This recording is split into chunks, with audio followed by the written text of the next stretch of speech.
रामपुर गांव में मौसम अचानक अपना करवट बदल लिया था।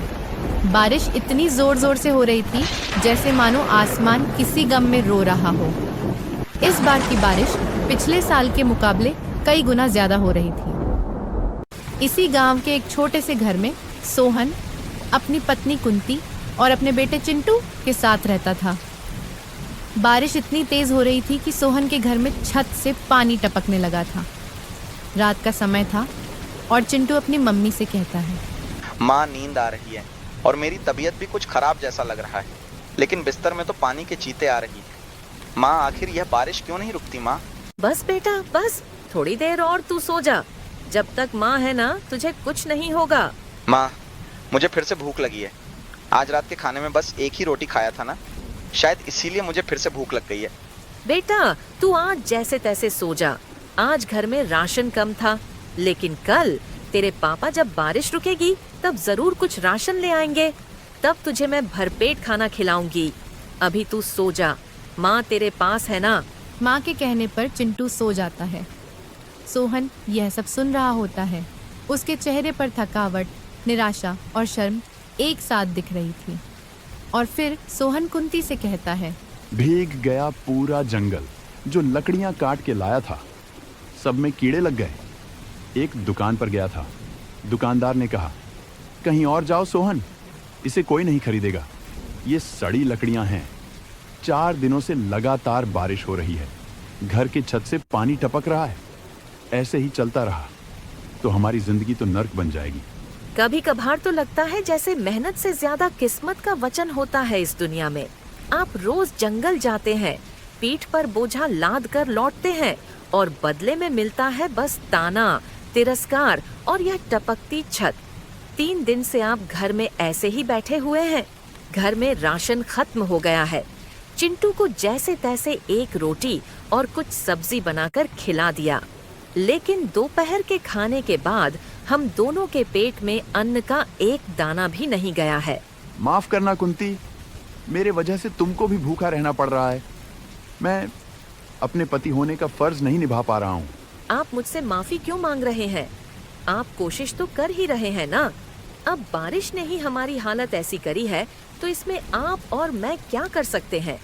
आप भगवान पर भरोसा रखिए, सब ठीक हो जाएगा। हमने किसी के साथ कुछ गलत नहीं किया है, इसीलिए भगवान भी हमारे साथ कभी कुछ गलत होने नहीं देंगे।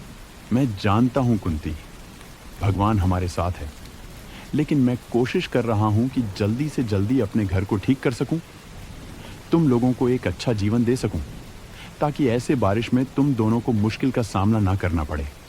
बस भगवान से यही प्रार्थना है कि कुछ दिन और संभल जाए और फिर बारिश रुकते ही खूब मेहनत करके सब ठीक कर दूं।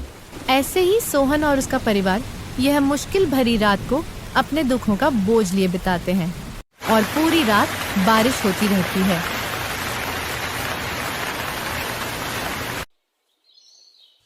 अगली सुबह सोहन, उसकी पत्नी कुंती और उनका बेटा तीनों दुखी मन से बैठे हुए थे।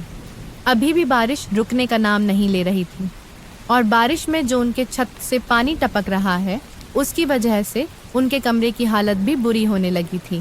पिताजी, रोज रोज होने वाली बारिश की वजह से कुछ दिनों के लिए विद्यालय बंद है और यह बारिश भी रुकने का नाम ही नहीं ले रही है। ऐसे ही घर बैठे मन अशांत हो रहा है। वो अमन के पापा ने तो उसके लिए टीवी भी खरीद लाया है और उनका घर भी पक्का है। अब उन्हें तूफान से डर नहीं लगता बाबूजी, लेकिन हमारे घर में तो बिजली तक नहीं है बाबूजी। हमारे पास ये सब कब होगा? हाँ बेटा, जरूर बनाएंगे। ऐसा घर बनाएंगे जिसकी छत इतनी मजबूत होगी कि आसमान भी देखेगा और बोलेगा, ये घर गरीब का है मगर इसका सपना अमीरों से बड़ा है। लेकिन बेटा, अभी तो मुझसे ठीक से घर ही नहीं संभल पा रहा, तो ये सब चीजें अभी कैसे कर पाऊंगा? पहले तो मुझे कोई अच्छा सा काम ढूंढना पड़ेगा। आखिर लकड़ी काट के कब तक घर चलाऊंगा? हाँ, आप सही बात कर रहे हैं। आपको कुछ और काम ही ढूंढना पड़ेगा, नहीं तो हर साल बारिश में यही सपना सुनते सुनते अब तो लगने लगा है। शायद यह सपना भी हमारे आंगन की मिट्टी जैसा है जो हर बारिश में बह जाता है। इस बार नहीं बहने दूंगा। अब मैं जंगल नहीं जाऊंगा। जंगल में अब काटने लायक कुछ बचा ही नहीं। पूरा जंगल पानी पानी हो गया होगा। मैं शाम होने से पहले सीधे सेठ रामलाल के पास जाऊंगा। सेठ रामलाल, वो तो पिछले साल आपको दरवाजे से ही भगा चुका था, याद है ना? जब आपने कहा था कि मेरे बेटे की दवा के लिए कुछ पैसे उधारी चाहिए, तब कैसे बेरुखी से आपसे बात किया था। एक बार भी नहीं सोचा कि सामने खड़ा इंसान तकलीफ में है। हाँ याद है, सब याद है। लेकिन अब उधारी मांगने थोड़ी जा रहा हूँ, काम मांगूंगा जाके उनसे। अब ये घर टूटता नहीं देख सकता। चिंटू की आंखों में भूख और डर एक साथ नहीं देख सकता। शाम होने का समय हो चुका था। आसमान में अब भी काले बादल थे, लेकिन जोरों की बारिश रुक गई थी। बस कुछ हल्की हल्की बूंदें बरस रही थीं। रामू ये देख तुरंत सेठ रमेश के घर निकलता है। रास्ते में बादल गरज रहा था, जैसे मानो तूफान आने वाला हो। यह देख रामू सोचने लगता है, हे भगवान, आज तो और ज्यादा बारिश होने वाली है। लगता है तूफान भी आएगी। मुझे जल्दी सेठ के घर जाकर उनसे काम मांगना पड़ेगा, नहीं तो ऐसे ही बारिश होती रही तो मेरे परिवार को बहुत दिक्कत होगी। हे भगवान, मुझ पर कृपा करना। यह सब सोच के सोहन जल्दी जल्दी सेठ रामलाल के घर पहुंचता है और दरवाजे में दस्तक देता है। थोड़े समय बाद सेठ बाहर आता है और सोहन से पूछता है, अरे सोहन, तू यहाँ क्या कर रहा है? अरे तूफान आने वाला है और तू ऐसे खराब मौसम में मेरे घर क्या करने आया है? क्या करूं सेठ जी, मजबूरी ही ऐसी है। अगर मौसम को देख के घर में रहता तो मेरे परिवार की हालत और भी खराब हो जाती। कल रात से ठीक से कुछ नहीं खाया है सेठ जी, कृपा करके आप मदद कर दीजिए। बहुत उम्मीद लगाकर आपके पास आया हूं, मना मत कीजिए सेठ जी। अरे सोहन, तुझे तो पता ही है मैं कभी किसी को उधारी नहीं देता। तू मुझसे ये सब उम्मीद मत रख और जा यहाँ से। कहीं और जाकर उधारी मांग। सेठ जी, आप गलत समझ रहे हैं। मैं आपसे कोई उधारी मांगने नहीं आया हूं। मैं तो बस आपसे काम मांगने आया हूं। मुझे काम की बहुत ज़रूरत है सेठ जी। मेरी बीवी बच्चे भूखे हैं सेठ जी। अगर आप कुछ काम दोगे तो बहुत मेहरबानी होगी। आप जो काम कहोगे मैं वो कर लूँगा सेठ जी, जी जान से करूँगा। ओ अच्छा, तू काम मांगने आया है। मुझे लगा तू उधारी लेने आया है। लेकिन सोहन, इस बारिश के मौसम में मैं तुझे क्या काम दूं? मेरे पास ऐसे तेरे लायक काम अभी नहीं है। नहीं नहीं सेठ जी, आप मना मत कीजिए। आप जो भी काम देंगे मैं कर लूँगा। बदले में बस रोज़ की राशन के पैसे दे दीजिए। बस यही विनती है आपसे। सेठ सोहन को ऐसे गिड़गिड़ाते हुए देखता है। पहले तो हंसता है, ताना मारता है, फिर उसके मन में एक चालाकी भरी सोच आती है। इस सोहन का इस्तेमाल किया जा सकता है और फिर अपने फायदे के लिए सेठ रामलाल उसे काम देने के लिए राजी हो जाता है। सोहन, क्या हालत हो गई है तेरी? तू 2 वक्त का खाना भी नहीं जुटा पा रहा है। लेकिन तू चिंता मत कर, मैं दूंगा तुझे काम और तुझे तेरे घर की मरम्मत के लिए भी तेरे काम के बदले कुछ पैसे दे दूंगा। सोहन सेठ के मुंह से यह सुन के बहुत खुश हो गया और सेठ की चालाकी नहीं समझ पाया। उसे लगा सेठ बिना किसी स्वार्थ के उसको काम देकर उसकी मदद कर रहा है। आपका बहुत बहुत धन्यवाद सेठ जी। आपने आज मुझे काम देकर सिर्फ मेरी मदद नहीं की, आपने मेरे साथ साथ मेरे परिवार का चूल्हा बुझने से बचाया है। मैं हमेशा हमेशा आपका आभारी रहूंगा। हाँ ठीक है, अब इतना भी भावुक होने की जरूरत नहीं है। बस काम ही तो दिया है, तू पूरी ईमानदारी से काम करना। ठीक है सेठ जी, मैं कल से काम पर आ जाऊंगा। लेकिन सेठ जी, मुझे ये तो बताइए काम क्या करना होगा? सुन, तुझे मैं मजदूर की तौर पर काम नहीं दे रहा हूं। तुझे मेरी घर की नौकर की तरह काम करना होगा। मेरे घर के सब काम करने होंगे, जैसे कि आंगन की सफाई, बाजार से राशन लाना होगा। और तू जानता है ना कि मेरे धान की खेती का व्यापार है, तो मेरे जितने भी खेत हैं उन सब में कभी किसी में तो कभी किसी में तुझे जाकर काम करना होगा। सोहन सेठ की बात सुन के थोड़ा सोच में पड़ जाता है, लेकिन उसे अपने हालात से मजबूर होके सेठ की बात माननी पड़ती है। ठीक है सेठ जी, मैं करूंगा। लेकिन आज रात का गुजारा कैसे होगा? अगर आप अपने घर से थोड़ा सा राशन दे देते तो बहुत बड़ी मेहरबानी होती सेठ जी। ठीक है, तू चिंता मत कर, मैं देता हूं तुझे कुछ काम। और हाँ, तू पूरे मेहनत और ईमानदारी से काम करना। मैं तुझे रोज का राशन भी दूंगा और तेरे घर को भी ठीक करवा दूंगा। सेठ से यह सब सुनने के बाद सोहन को थोड़ा मन को शांति आता है और सेठ भी घर से कुछ राशन एक थैली में डाल के उसे दे देता है। संगीत और सोहन वो सब लेके खुशी खुशी तूफान के आने से पहले घर चला आता है। घर पहुंचने के बाद सोहन के हाथ में राशन की थैली देख के कुंती खुश होकर सोहन से बोलती है, आप राशन कहाँ से ले आए? क्या सेठ जी ने फिर से काम पर रख लिया? और क्या उन्होंने काम से पहले ही पैसे दे दिए जो आप इतना सारा राशन ले आए हो? अरे नहीं भाग्यवान, सेठ जी ने कोई पैसे नहीं दिए, बस कुछ राशन दिए हैं जो कि कल तक चल जाएगा। और हाँ, उन्होंने काम पर रख लिया है मुझे। कह रहे थे कि अब से जंगलों में लकड़ियां काटने की जरूरत नहीं पड़ेगी। उनके यहाँ ईमानदारी से काम करूंगा तो वो जरूरत का हर सामान देंगे और हमारा घर भी मरम्मत करा के देंगे। अच्छा, ऐसा है क्या? सेठ जी ने ऐसा कहा है। उन्होंने तो वाकई बहुत बड़ा उपकार कर दिया हम पर। इतने मुश्किल वक्त में कोई किसी की मदद नहीं करता और उन्होंने हाथ बढ़ाया। लेकिन जी, आपसे क्या कहा उन्होंने? आपको क्या काम करना होगा? और क्या सिर्फ जरूरत का सामान ही देंगे या कुछ पैसों की भी बात की है आपने? अरे भाग्यवान, उन्होंने काम दिया, वही बहुत है। इस मुसीबत की घड़ी में पैसे दे ना दे, उसमें क्या है? वो हमें हमारी जरूरत का हर सामान देंगे और घर भी तो मरम्मत करवा देंगे। यही क्या कम है? बाकी जब मुझे कोई अच्छा काम मिलेगा जिसमें पैसे ज्यादा मिलेंगे, तब मैं हमारे सारे सपने पूरे करूंगा। और हाँ, तुम चिंता मत करो, सेठ जी ने मुझे कोई ज्यादा कठिन काम नहीं दिया है, बस उनके घर और खेतों की देखभाल का काम सौंपा है। सोहन और कुंती बातें कर रहे थे, तभी चिंटू अपने पिता से बोलता है, पिताजी, आपने मेरे लिए कुछ नहीं लाया क्या? बेटा, अभी तो कुछ नहीं ला पाया। मेरे पास तेरे लिए बाजार से कुछ लाने के पैसे ही नहीं है। ये जो राशन है वो तो सेठ जी ने दिया है, लेकिन जब मैं सेठ जी के यहाँ काम करने लगूंगा और कुछ पैसे मिलेंगे, तब मैं तेरे लिए जरूर बाजार से अच्छे अच्छे मिठाइयाँ लाऊंगा। ठीक है पिताजी, आप जरूर लाना, मुझे मिठाई बहुत पसंद है। भाग्यवान, अब ये सब लेकर रसोई में जाओ और जल्दी से रात के खाने की तैयारी करो, इससे पहले कि तूफान और जोर की बारिश आ जाए, नहीं तो फिर छत से पानी टपकने लगेगा और चूल्हा नहीं जलेगा। कुंती वो सब सामान लेके रसोई में रात के खाने की तैयारी करने जाती है। थोड़ी देर बाद जोरों की बारिश शुरू हो जाती है और सब लोग रात का खाना भर पेट खाकर जैसे तैसे टपकते छत के नीचे रात बिताते हैं। अगली सुबह सोहन जल्दी उठकर देखता है कि बारिश रुक गया है, लेकिन आसमान में हल्की हल्की सी बादल थे। थोड़े समय बाद कुंती भी सोहन के पास आती है। ये जी, क्या सोच रहे हो? कुछ परेशान लग रहे हो, पर आज इतनी सुबह सुबह उठ गए, नींद ठीक से नहीं आई क्या? या फिर से कोई चिंता सता रही है मन को?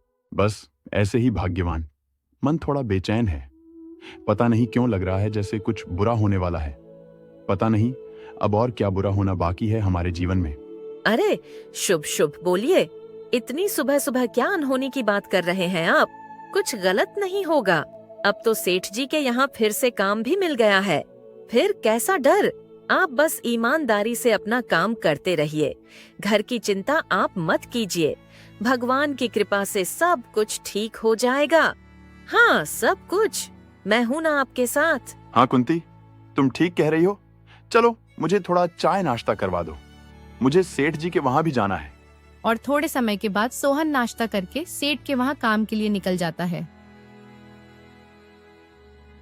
सेठ के घर पहुंचकर सोहन सेठ से आज के काम की बात करने लगता है और सेठ उससे बताता है, सोहन, आज तो घर का ऐसा कोई काम नहीं है। घर में सब जरूरत की चीजें हैं और आंगन वगैरह भी साफ ही है। तो तू आज मेरे दक्षिण की तरफ जो खेत है वहां जा और वहां जाकर धान के बीजों के लिए जमीन को तैयार कर दे। और हाँ, तुझे आज अकेले ही करना होगा। बाकी मजदूर आज मेरे दूसरे खेतों में लगे हैं। कोई बात नहीं सेठ जी, मैं कर लूंगा अकेले ही, आप निश्चिंत रहें। चलो फिर अच्छा है, तू तुरंत जा और काम समाप्त कर दे। क्या पता कब बारिश होने लगे। और फिर तुझे बारिश में भीग के काम करना पड़े। और हाँ, मेरे यहां से कुदाल ले जाना। ठीक है मालिक, मैं जाता हूँ और शाम तक जितना हो सके मैं करता हूँ। यह बोल के सोहन हाथ में कुदाल लिए सेठ के दक्षिण ओर के खेत की तरफ जाता है। लेकिन कहीं ना कहीं उसके मन में काम मिलने की खुशी से ज्यादा उसके मन की बेचैनी उसे सता रही थी। और फिर सोहन खेत पहुंचकर ऐसे ही बेचैन मन के साथ काम में लग जाता है। जब सोहन काम कर रहा था तब गांव का एक व्यक्ति उसको सेठ रामलाल के खेत में काम करते देखकर सोहन के पास आता है। अरे सोहन भाई, तू यहाँ सेठ रामलाल के खेत पे क्या कर रहा है? तू तो लकड़ियों का काम करता था ना? अरे हाँ भाई, करता था मैं लकड़ियों का काम, लेकिन इतने बारिश में कहाँ चलता है वो भी ठीक से। सब जगह गिला गिला हो गया है और इसी वजह से घर में खाने के लाले पड़ गए थे। लेकिन भला हो सेठ जी का, उन्होंने मुझे काम दिया है। अब घर में खाने की कमी नहीं होगी और सेठ जी ने तो ये भी कहा है कि वो मेरे घर को भी ठीक करवा देंगे। अरे क्या बोल रहे हो भाई?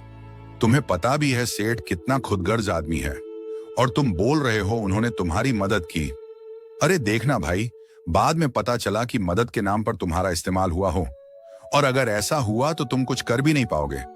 उन जैसे अमीरों का कुछ नहीं बिगाड़ सकते हम। अरे ये क्या बोल रहे हो तुम? मेरे सामने उनके बारे में कुछ भी गलत मत बोलो। उन्होंने मुसीबत के समय में मेरी मदद की है। और तुम जो यहाँ मुझे समझाने आए हो, मुसीबत के वक्त कहाँ थे तुम? मदद के लिए क्यों नहीं आए? जब सब मुसीबत खत्म हो जाती है तब क्यों आते हो सलाह देने? ठीक है भाई, नहीं दूंगा तुम्हें कोई सलाह, लेकिन याद रखना सेठ तुम्हारा इस्तेमाल कर रहा है। ये जमीन जिसमें तुम काम कर रहे हो खुद ही देख लो कितना सख्त है, उपजाऊ तो बिल्कुल भी नहीं। इसलिए ही तो तुम्हें यहाँ काम के लिए भेजा है, जबकि यहाँ कोई और मजदूर काम करने को राजी ही नहीं होता। यह बोल के आदमी वहाँ से चला जाता है और उस आदमी की बातें सुनकर सोहन सोच में पड़ जाता है। तभी आसमान में जो हल्की हल्की बादल थे वो बरसने शुरू हो गए थे और फिर एकदम से बारिश तेज हो जाती है। सोहन बारिश में भीगने से बचने के लिए एक पेड़ के नीचे चला जाता है। हे भगवान, फिर से जोरों की बारिश शुरू हो गई। अब मैं काम खत्म करके घर कैसे जाऊंगा? ऐसे लगातार बारिश में भीगता रहूंगा तो बीमार हो जाऊंगा। यहाँ खाने के पैसे नहीं जुटा पा रहा हूँ। अब अगर बीमार होकर घर बैठ गया तो घर कौन चलाएगा?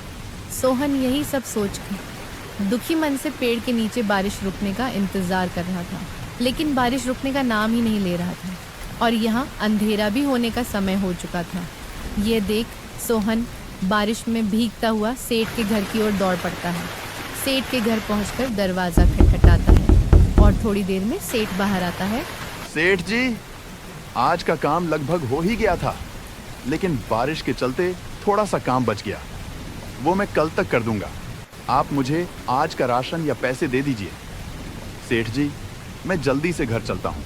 अच्छा ठीक है, मैं कुछ लाता हूँ तेरे लिए, तू रुक यहाँ। ये बोल के सेठ रसोई घर की तरफ जाता है और थोड़ी देर बाद हाथ में एक थैली लाता है और सोहन को दे देता है। ये ले सोहन, इसमें थोड़े चावल और दाल है, आज इसी से काम चला। मैं भी खराब मौसम की वजह से बाजार नहीं जा पाया, राशन का कुछ भी चीज नहीं ला पाया। अभी घर में जो था वही दिया हूँ, बाकी के बाद में दे दूंगा।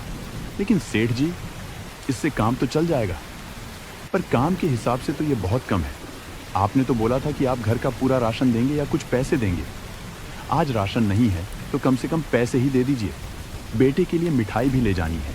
अरे सुन सोहन, तू ऐसे आपत्ति मत जताया कर। मैं जो इस मुसीबत की घड़ी में तेरी मदद कर रहा हूँ वही बहुत है, और मैं तुझे बस आज ही ऐसे कम राशन दे रहा हूँ। बाद में मैं इससे ज्यादा दूंगा और तुझे कुछ पैसे भी दे दूंगा, तेरे घर को भी ठीक करवा दूंगा। और वैसे भी तूने आज आधा ही काम किया है, तो तेरे काम के तो आज इतना ही बनते हैं। सेठ के ऐसे बोलने से सोहन चुप हो जाता है और सेठ के बातों को मानकर वहां से भीगते हुए घर चला आता है। सोहन को सेठ के बर्ताव से बुरा तो लगा था, लेकिन सेठ ने ही मुसीबत के समय में उसको काम दिया था, इसलिए वो सेठ से बहस नहीं करता है। पिताजी आप आ गए? आज मेरे लिए मिठाई लाए कि नहीं पिताजी? नहीं बेटे, मुझे आज पैसे नहीं मिले। आज तो बस जैसे तैसे दाल चावल का ही जुगाड़ हो पाया है। बेटा, तेरे पिता अभी अभी घर आए हैं। तू क्यों उन्हें तंग कर रहा है? जा रसोई में देख, मैंने तेरे लिए चाय नाश्ते का इंतजाम किया है, जाके खा ले। इन्हें थोड़ी देर तो आराम करने दे। ये जी, क्या हुआ? इतनी बारिश में यूं भीगकर क्यों आ गए आप? थोड़ी देर सेठ जी के वहाँ रुक जाते तो क्या बिगड़ जाता? अरे वहाँ क्या रुकता मैं? सेठ जी को मेरे वहाँ रुकने से दिक्कत हो सकती थी। मैं काम करके आया हूँ तो शरीर पूरा गंदा हो गया है, इसलिए मैं ये दाल चावल लेके जल्दी जल्दी आ गया, इससे पहले कि बारिश और ज्यादा बढ़ जाए। सिर्फ दाल चावल? क्या आज सेठ जी ने काम के बदले सिर्फ यही दिया है, पैसे भी नहीं दिए? अरे क्या बताऊं, उन्होंने कहा कि आज वे बाजार नहीं गए, इसलिए उनके पास भी राशन की सामग्री ज्यादा नहीं है, और आज बारिश की वजह से मैंने थोड़ा काम भी अधूरा छोड़ दिया, इसलिए उन्होंने आज बस यही देकर भेज दिया। लेकिन तुम चिंता मत करो, सेठ जी हमसे ठगी नहीं करेंगे, वो बाद में पैसे भी देंगे और घर भी ठीक करवा देंगे। यही सब बात करके कुंती सोहन से दाल चावल की थैली लेकर रसोई में चली जाती है। रात को वो लोग रसोई में वही दाल चावल खाते हैं और अपना पेट भर के सोने जाते हैं। लेकिन तेज बारिश के चलते जो उनके छत से पानी टपक रहा था, उसके चलते उन्हें ठीक से नींद ही नहीं आती है। ऐसे ही कुछ दिन बीत जाते हैं। सोहन रोज बारिश हो या धूप, उसको ना देखते हुए सेठ के दक्षिण की बंजर जमीन को उपजाऊ बनाने में लगा हुआ था और साथ ही सेठ के घर का काम भी कर रहा था। एक दिन सोहन अपना सब काम खत्म करके सेठ से अपने घर के मरम्मत के लिए बात करने जाता है। सेठ जी, बारिश का मौसम खत्म होने में अभी बहुत समय है। मुझे और मेरे परिवार को बहुत दिक्कत हो रही है। छत से रोज पानी टपकता है। आपने कहा था कि घर की मरम्मत करवा देंगे, हो सके तो ये काम जल्दी करवा दीजिए, बहुत मेहरबानी होगी। अरे ओ सोहन, तू तो सिर पर ही सड़ता जा रहा है। मैंने तुझे मुसीबत में काम दिया था, तेरी मदद की थी, तुझे रोज का राशन देता हूँ और अब तुझे इतनी जल्दी घर भी बनवा दूं। आखिर ऐसा कौन सा बड़ा काम कर दिया है तूने जो तुझे सब कुछ एक ही बार में दे दूं?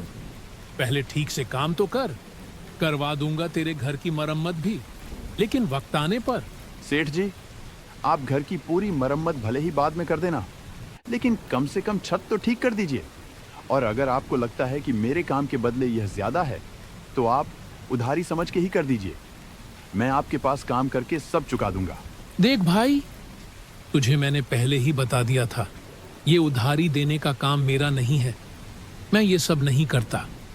तू बस काम कर और मैं तुझे तेरे काम का पूरा दाम दूंगा, बस। नहीं सेठ जी, मेरी घर की हालत ठीक नहीं है। रात को पानी टपकने से नींद भी नहीं आती है। कृपा करके आप घर का छत ठीक करवा दीजिए, या फिर मुझे कुछ पैसे ही दे दीजिए। वैसे भी सेठ जी, मैंने आपके लिए उस सख्त बंजर जमीन को उपजाऊ बना दिया है, जिसमें कोई भी मजदूर काम करने को तैयार नहीं था। फिर भी आपने हमेशा मुझे बस राशन ही दिया, कभी मेरी मेहनत के मुताबिक पैसे नहीं मिले, लेकिन फिर भी मैंने आपसे कभी कोई शिकायत नहीं की। अरे सोहन, तू तो अब हद कर रहा है। जिसने तेरी मुसीबत के वक्त मदद की, आज तू उसी को बातें सुना रहा है। बड़ा एहसान फरामोश निकला रे तू। ये गलत है सेठ जी, इसमें एहसान फरामोशी वाली क्या बात है? मैंने तो कभी भी अपने हक से ज्यादा नहीं मांगा और हमेशा अपना काम ईमानदारी से किया है। माना कि आपने मेरी मुसीबत के वक्त मुझे काम दिया, मैं उसका शुक्रगुजार हूँ। लेकिन सेठ जी, आपने खुद कहा था कि आप मेरे घर को ठीक करवाएंगे। अब जब मैं वही बात याद दिला रहा हूँ, तो आप ही अपने वादे से मुकर रहे हैं। क्या यही इंसाफ है? तेरी ये मजाल, तू मुझे गलत ठहरा रहा है। समझता क्या है खुद को? निकल जा मेरे घर से और अब से कभी मत आना यहाँ। जा ढूंढ अपने जंगल में वही बेकार की लकड़ियां। अरे सेठ जी, ऐसा मत कीजिए, ऐसे गुस्सा मत कीजिए। मैं आपसे कुछ नहीं कहूँगा, आप मुझे काम से मत निकालो, नहीं तो मुझे और मेरे परिवार को बहुत मुश्किलों का सामना करना पड़ेगा। मैंने क्या तेरे परिवार का ठेका ले रखा है? मुझे कुछ नहीं सुनना है। निकल जा मेरे घर से अभी के अभी। सेठ के ऐसे बेरुखी और अचानक अपनी बातों से पलटने से सोहन टूट जाता है और दुखी होकर अपने घर लौटता है। कुछ दिनों बाद सोहन और उसके परिवार की हालत बिगड़ने लगी थी। और सोहन घर में ही बैठा हुआ था। उसे कहीं काम भी नहीं मिलता और रोज की बारिश की वजह से जगह जगह पानी भी फैल गया था। लेकिन सोहन की किस्मत अच्छी थी क्योंकि सोहन का घर थोड़ी ऊंची जगह पर था, इसलिए उसका घर पानी की चपेट में नहीं आया था। यहाँ बारिश के चलते सेठ के सारे खेत पानी की वजह से खराब होने लग गए थे। लेकिन सोहन ने जो सेठ के दक्षिण ओर के खेत में धान की खेती लगाई थी वो बिल्कुल सुरक्षित था। बाकी खेतों के नुकसान से परेशान होके सेठ गांव के कई मजदूरों के पास अपने खेत का पानी निकालने के लिए मदद मांगने जाता है, लेकिन कोई भी इतने बारिश में सेठ की मदद के लिए तैयार नहीं था। और फिर सेठ थक हार कर घर में उदास होकर बैठ जाता है। तभी सेठ के मन में सोहन का ख्याल आता है और वो सोहन से मदद मांगने की सोचता है और अपनी पत्नी से कहता है, शांति, इस बारिश में बहुत नुकसान हो गया मेरा और अब गांव में कोई मजदूर भी मेरी मदद के लिए तैयार नहीं है। कोई भी खेत को ठीक करने नहीं आ रहा। अब मैं सोच रहा हूँ कि सोहन के पास ही जाऊं। ये जी, बुरा मत मानिएगा, लेकिन इसमें भी आपका ही दोष है। आपने कभी अपने गांव के मजदूरों के साथ अच्छा व्यवहार नहीं किया और आपने तो उस बेचारे सोहन के साथ भी कितना नाइंसाफी किया है। शायद इसीलिए भगवान ने हमारे साथ ऐसा किया है। अगर हम किसी का अन्न छीनेंगे तो भगवान भी हमारा अन्न छीन लेंगे। ये बात जान लीजिए आप। बुरा क्यों मानूंगा शांति, तुम बात तो सही कह रहे हो। मुझे मेरे लोभ और पापों की ही सजा मिला है। अच्छा हुआ कि आपको अपनी गलती का एहसास हुआ है। अब आप जाकर सोहन से माफ़ी मांगिए और उससे खेत का पानी निकलवाने की विनती कीजिए। शायद यही हमारी कठिनाई का हल हो। और फिर सेठ सीधे सोहन के घर जाता है। सेठ जी, आप आइए, अंदर आकर बैठिए। सेठ सोहन के ऐसे उदार व्यवहार को देख हैरान होता है और सोहन के बुलाने पे घर के भीतर जाता है। बताइए सेठ जी, आज ऐसे अचानक कैसे आना हुआ? मैं तेरा हालचाल पूछने आया था। कैसा है तू? ठीक तो है ना? और तेरा बेटा कहाँ है? कैसा होगा सेठ जी, रोज की गरीबी और भूख से जूझ रहा हूँ। आपके काम से निकालने के बाद तो जिंदगी और भी बदतर हो गई है। और चिंटू, वो तो बेचारा भूखा ही विद्यालय चला गया है। अब आप ही बताइए, ऐसे हालात में कोई कैसे जी पाएगा? सोहन की मुंह से यह सुन के सेठ को अपनी गलती का और भी ज्यादा पश्चाताप होता है और फिर सेठ सोहन से सीधे हाथ जोड़कर माफी मांगने लगता है। सोहन, मुझे माफ कर दे। मुझसे बहुत बड़ी गलती हो गई। मैंने नहीं सोचा था कि तू इतने बुरे हालात में जी रहा है। मैंने तेरे साथ बहुत गलत किया, तेरा हक छीना। इसीलिए शायद भगवान ने भी मुझे मेरे पापों की सजा दी है। सेठ जी, आप ऐसे मेरे जैसे गरीब से माफी मत मांगिए। आपको शोभा नहीं देता। आपको अपनी गलती का एहसास हुआ, बस वही तो मेरे लिए बहुत बड़ी बात है। और आपने उस समय मेरी मदद भी तो की थी जब मुझे सबसे ज्यादा जरूरत थी। इसलिए मेरे मन में आपके लिए कोई खेद नहीं है। लेकिन आप ये बताइए, आप इतने परेशान क्यों हैं? क्या कोई मुसीबत आ गई है आप पर? सोहन के पूछने पे सेठ सब कुछ उसे बता देता है और सोहन यह सब सुनकर बोलता है, आप चिंता मत कीजिए सेठ जी, मैं आपकी मदद करूंगा।